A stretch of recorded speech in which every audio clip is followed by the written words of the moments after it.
बिस्मिल्लाहिर्रहमानिर्रहीम। Dear student, अस्सलाम वालेकुम। Syed Imran Khan maths made easy के साथ आज का हमारा टॉपिक रेशो है।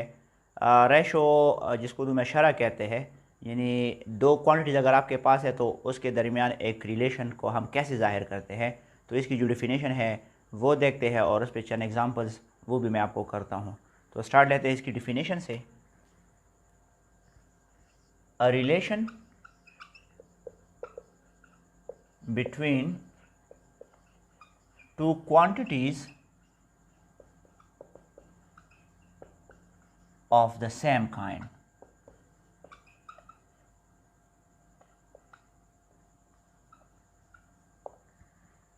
सेम काइंड से मुराद क्या है? जिसको हम सेम यूनिट में मेजर करते हैं। Relation between two quantities of the same kind measured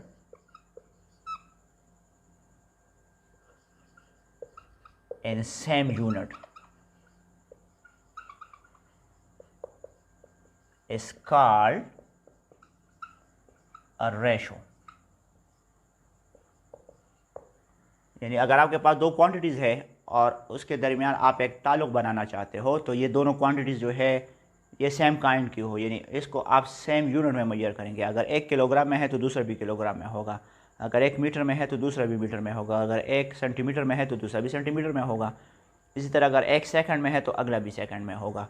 तो ऑफ द सेम काइंड से मुराद ये है, यानी मेजर्ड इन सेम यूनिट, जिसकी आप पैमाइश सेम यूनिट में करेंगे, इसको रेशो कहते हैं। या अ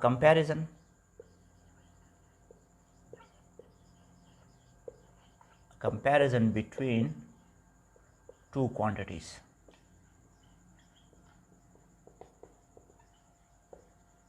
of the same kind।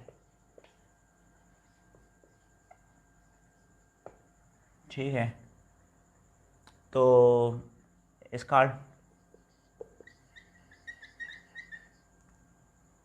A ratio यानी दो मकदारों के दरमियान जो रिलेशन है या जो कंपैरिजन आप करते हो, मुआवजा करते हो दो क्वांटिटीज़ के दरमियान जो सेम काइंड के हो, उसको भी रेशो कहते हैं।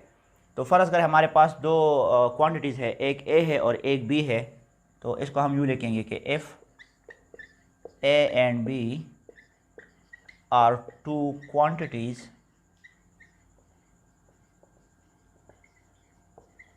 of the same kind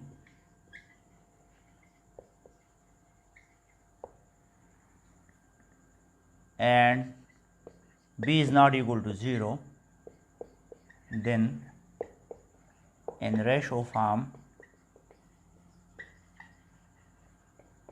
it can be written as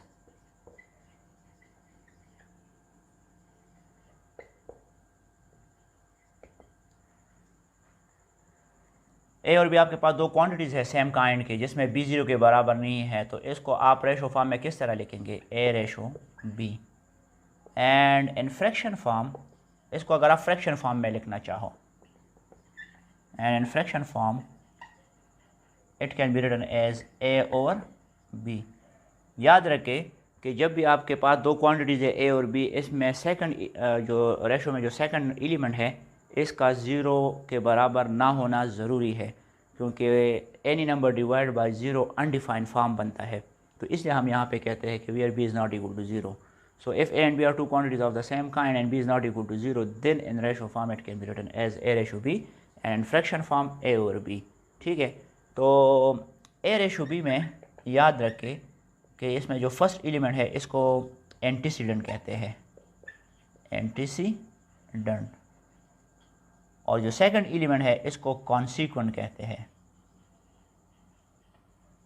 so in any ratio first element is called antecedent and second element is called consequent. अच्छा, याद रखें ये दो बातें हैं, इसको आप याद रखें। एक तो ये कि जब भी आप रेशो फॉर्म में फ्रैक्शन फॉर्म में लिखते हो इन एलिमेंट्स को, तो इसमें ऑर्डर का होना बहुत ज़रूरी है। मतलब ऑर्डर इसलिए ज़रूरी होता है कि आप कभी भी अगर ए रेशो बी है तो आप इसको बी रेशो ए नहीं कह सकते, ये ए रेशो बी ही होगा। So the order of elements in a ratio is important. The order of elements in a ratio is important। यानी आप ए रेशो बी को बी रेशो ए नहीं कह सकते। तो एक ये याद रखें, और सेकंड ये कि a ratio has no units. Ratio की कोई इकाई नहीं होती। और रेशो की इकाई क्यों नहीं होती, इसका यूनिट क्यों नहीं होता, इसलिए कि रेशो जो होता है वो सिमिलर क्वांटिटीज़ के दरमियान एक रिलेशन होता है, यानी दो हम जिन्स मकदारों के दरमियान एक निस्बत को ज़ाहिर करती है। तो इसलिए इसकी कोई इकाई नहीं होती। यानी अगर आपके पास ए 10 किलोमीटर है और बी 20 किलोमीटर है, तो किलोमीटर और किलोमीटर एक दूसरे को कैंसिल करेगा। तो मतलब चूँकि हम सेम यूनिट में इसको ले रहे हैं, तो इसीलिए दोनों यूनिट्स आपस में कैंसिल हो के रेशो फॉर्म में जब आप इसको लिखते हो तो इसकी कोई इकाई नहीं होती। अब रेशो पे कुछ क्वेश्चंस करते हैं ताकि आपको समझ आ जाए कि हम रेशो पे क्वेश्चंस कैसे करते हैं। डियर स्टूडेंट, तो आइए चंद एग्जांपल्स करते हैं रेशोज़ पे। तो इसमें जो फर्स्ट एग्जांपल है, इसमें find the ratio of 200 gram to 700 gram. इस क्वेश्चन को हमने सॉल्व करना है कि 200 ग्राम्स और 700 ग्राम के दरमियान जो रेशो है वो हम कैसे लिखेंगे और उसको सिंप्लीफाइड फॉर्म में या लोवेस्ट फॉर्म में हम कैसे लिखेंगे। तो यहाँ पे चूँकि सेम यूनिट है, 200 ग्राम और 700 ग्राम दोनों ग्राम्स में से है, यानी दोनों सेम यूनिट्स में है, तो इसका सोल्यूशन हम डायरेक्ट स्टार्ट करेंगे कि 200 ratio 700 because both quantities are in the same unit. अच्छा, अब 200 और 700 दोनों के आखिर में 0 0 है, तो ये 10 पे डिवाइड होता है। सो डिवाइडिंग बोथ बाय 10, दोनों क्वांटिटीज़ को 10 पे डिवाइड कर, तो इसको जब मैं 10 पे डिवाइड करूँगा तो 20 आएगा, और 700 को जब मैं 10 पे डिवाइड करूँगा तो 70 आएगा। अब ये मज़ीद भी सिंप्लीफाई होता है, इसके आखिर में फिर 0 0 है, तो ये दोनों क्वांटिटीज़ दोबारा 10 पे डिवाइड होते हैं। So dividing both by 10 once again, तो 20 को आप 10 पे डिवाइड करें तो 2 आएगा, और 70 को आप 10 पे डिवाइड करें तो 7 आएगा। अब 2:7 जो है ये सिंप्लीफाइड फॉर्म में है, ये मज़ीद सिंप्लीफाई नहीं होता, यानी 2 और 7 जो है इसको मैं मज़ीद लोवेस्ट फॉर्म में नहीं लिख सकता। So this is the lowest form, that is 2:7, इसको लोवेस्ट फॉर्म कहते हैं। अच्छा, अब इसको अगर मैं फ्रैक्शन फॉर्म में लिखूंगा तो इन फ्रैक्शन फॉर्म इसको मैं यूँ लिखूंगा 2 divided by 7, that is 2/7 is the lowest form of 200 divided by 700। अगर आप 200 को 700 पे डिवाइड करें और उसको आप लोवेस्ट फॉर्म में लिखेंगे तो वो 2/7 आएगा। तो ये इसकी लोवेस्ट फॉर्म या सिंप्लीफाइड फॉर्म है। इसी तरह एग्जांपल 2 में है कि find the ratio of 1 kilometre to 600 metre. अच्छा, इस रेशो का मतलब सोल्यूशन जब मैं निकालूंगा तो यहाँ पे सबसे पहले मैं फोकस करूँगा कि दोनों क्वांटिटी जो है वो सेम यूनिट में है या नहीं। 1 किलोमीटर ये किलोमीटर में है और 600 जो है ये मीटर में से है, तो 1 किलोमीटर में है 1 मीटर में है। तो आपने क्या करना है, आपने दोनों क्वांटिटीज़ को सेम यूनिट में कन्वर्ट करना है, या किलोमीटर को मीटर में कर दे या मीटर को किलोमीटर में कर दे।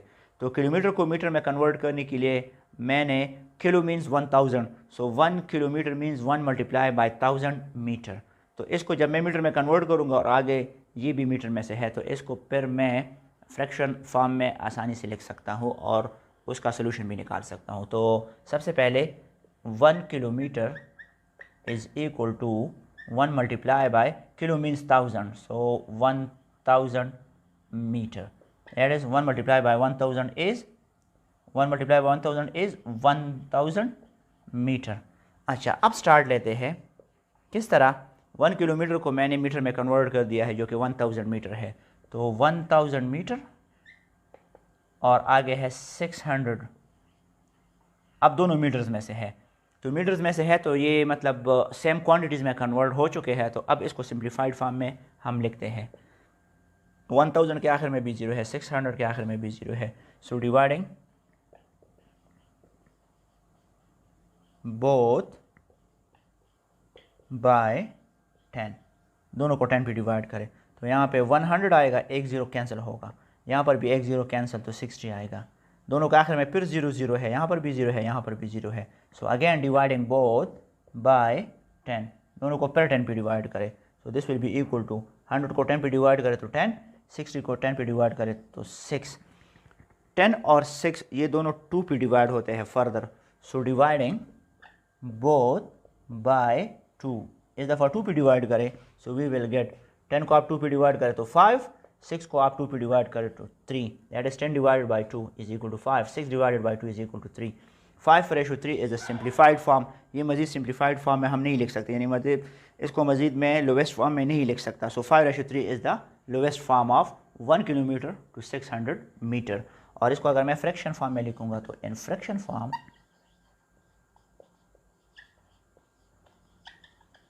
It can be written as 5 divided by 3। और इसमें से इसके साथ कोई यूनिट यूज़ नहीं होगा। क्यों नहीं होगा?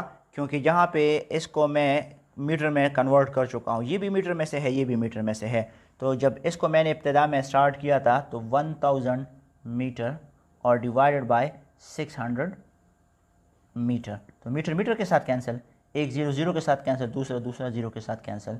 तो ये असल में 10/6 फॉर्म में आता है। और इसको मज़ीद मैं 2 पे डिवाइड करता हूँ, 2 3 ज़ा 6, 2 5 ज़ा 10। So the simplified form is 5/3 और 5:3। तो ये दो एग्जांपल्स मैंने इस पर कराए हैं। एक और एग्जांपल भी इस पर करते हैं ताकि आपको रेशो की मज़ीद समझ आ जाए, तो वो एग्जांपल आप देख लें। Dear student, in example 3, find A if the ratios A+3:7 A and 4:5 are equal। कहते हैं कि आप A की वैल्यू को फाइंड करें अगर A+3 और 7+A इनके दरमियान जो रेशो है और 4:5 अगर ये आपस में बराबर है, तो यानी A+3:7 ये और 4:5 ये आपस में बराबर है, तो इसमें A की वैल्यू आप फाइंड करें। या A की किस वैल्यू के लिए forward value of A+3:7 A will be equal to 4:5। तो इसका सोल्यूशन निकालते हैं। Since A+3:7 A and 4:5 are equal, चूंकि A+3:7 A और 4:5 बराबर है, देयरफॉर इसको अगर मैं फ्रैक्शन फॉर्म में लिखूंगा तो A+3 और 7+A इज इक्वल टू, चूंकि ये दोनों आपस में बराबर है, 4:5। 4:5 मीन्स 4/5। ठीक है, तो A+3 divided by 7+A and 4 divided by 5 will be equal, क्योंकि ये दोनों रेशोज आपस में बराबर है। अच्छा, बाय क्रॉस मल्टीप्लिकेशन करते हैं। बाय क्रॉस मल्टीप्लिकेशन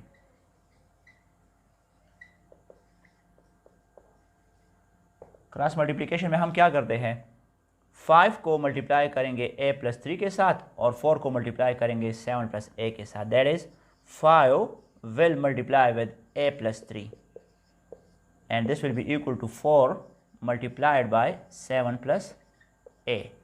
5 को A से मल्टीप्लाई करें 5A प्लस 5 को 3 से मल्टीप्लाई करें 5 3 ज़ा 15 इज इक्वल टू 4 7 ज़ा 28 प्लस 4 को A से मल्टीप्लाई करें 4A।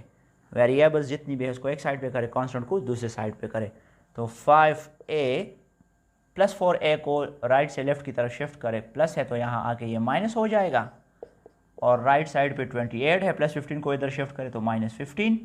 5A से 4A को माइनस करें, A इज इक्वल टू 25 से 15 को माइनस करें, 8 से 5 माइनस करें 3, 2 से 1 माइनस करें 1। सो A इज इक्वल टू 13। क्या मतलब है इसका, अगर हम A की जगह यहाँ पे 13 लिखेंगे तो 13 + 3 तो ये 16 होगा। रेशो 7+A की जगह 13, 7 + 13 20। तो मीन्स टू से कि 16:20 और 4:5 जो है ये आपस में फिर बराबर होंगे। जस्ट मैं वेरिफिकेशन करना चाहता हूँ, आंसर यहाँ पे कंप्लीट होता है कि A इज इक्वल टू 13। इस क्वेश्चन की जस्ट वेरिफिकेशन करते हैं। किस तरह, put A is equal to 13, put A is equal to 13 in above. किस में, ये जो A+3 है that is A+3:7+A is equal to 4:5, क्योंकि जब इसको मैंने फ्रैक्शन फॉर्म में लिखा था तो A+3 और 7+A is equal to 4:5 means 4/5।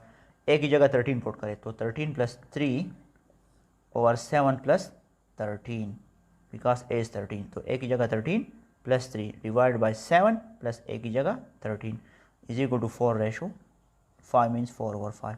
13 और 3 को ऐड करें 16 इससे बनता है 13 + 3 16 डिवाइड बाय 13 और 7 को ऐड करें 20 is equal to 4:5। This implies that दोनों जो है ये आप 4 पे डिवाइड कर सकते हैं। That is 4 4 16 4 5 20 that is 4/5 is equal to 4/5। So it is just the verification of the question कि एक ही जगह अगर हम 13 पुट करेंगे तो दोनों रेशोस फिर सेम आएंगे या दोनों फ्रैक्शन फॉर्म में 4/5 और 4/5 के बराबर है। तो यहाँ पे ये क्वेश्चन कंप्लीट होता है a = 13 और ये मैंने जस्ट उसकी वेरिफिकेशन की है। तो find a in ratio a + 3:7 + a and 4:5 are equal. अगर a + 3:7 + a और 4:5 बराबर है तो a की वैल्यू फाइंड करें। तो इसको मैंने रेशो को मैंने फ्रैक्शन फॉर्म में लिखा, फिर मैंने इसकी क्रॉस मल्टीप्लिकेशन की और a की वैल्यू को मैंने निकाला। तो ये रेशोस पे हमने आज कुछ क्वेश्चंस किए हैं। उम्मीद है कि आप लोगों को रेशो के बारे में भी पता चल गया होगा और इस पे हम कैसे क्वेश्चन सॉल्व करते हैं। आई होप कि आप लोगों ने इसको भी अंडरस्टैंड किया होगा। अगली वीडियो में फिर मिलेंगे, तब तक के लिए अल्लाह हाफिज़।